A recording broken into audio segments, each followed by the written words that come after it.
On the night of April 18, 1775, tensions between Britain and its American colonies reached a critical turning point. British General Thomas Gage, under orders from London to suppress growing colonial resistance, targeted the town of Concord, where militias had stockpiled weapons, ammunition, and supplies.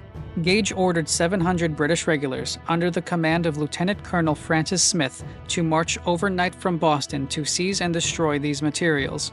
In addition, he hoped to capture two prominent colonial leaders, Samuel Adams and John Hancock, who were believed to be in nearby Lexington.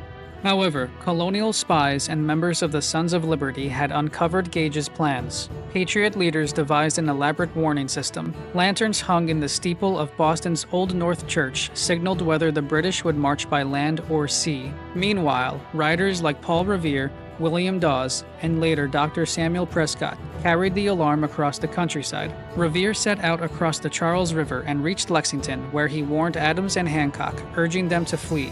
Dawes, riding a separate route, joined him there. The two were later joined by Prescott, who, after encountering a British patrol near Lincoln, became the only one to reach Concord after Revere was captured and Dawes was forced to retreat. Prescott's warning proved vital, allowing the Concord militia to prepare for the British advance. At around 5 a.m. on April 19th, British troops arrived in Lexington, where 80 militiamen under Captain John Parker had gathered on the village green. Parker, knowing his men were outnumbered, instructed them, "Stand your ground, men! Don't fire unless fired upon! But if they mean to have a war, let it begin here!" Major John Pitcairn, commanding the British vanguard, ordered the militia to disperse. The colonists began to withdraw, but in the confusion, a single shot rang out. The origin of this first shot remains unknown, but it triggered a volley of British fire.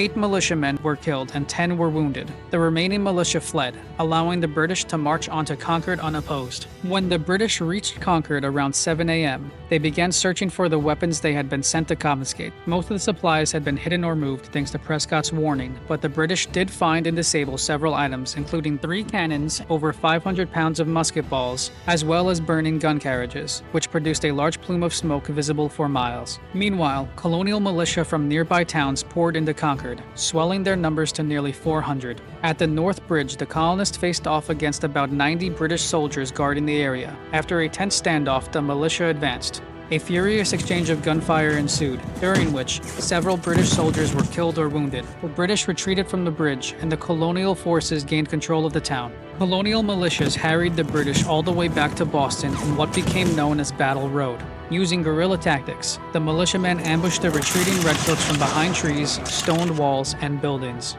In Lexington, Captain Parker and his surviving men exacted revenge by ambushing the British column as it passed through town. Reinforcements led by Brigadier General Hugh Percy eventually arrived to support the beleaguered British troops, bringing their total number to about 1,700. Even so, the retreat was grueling. By the time the British reached Boston, they had suffered 73 killed, 174 wounded, and 26 missing. Colonial losses totaled 49 killed, 39 wounded, and 5 missing. The battles of Lexington and Concord were more than just skirmishes. They marked the beginning of open rebellion against British rule. News of the clashes spread rapidly, galvanizing support for the Patriot cause across the colonies. In the days that followed, thousands of militia surrounded Boston, beginning the Siege of Boston and cementing the start of the American Revolutionary War.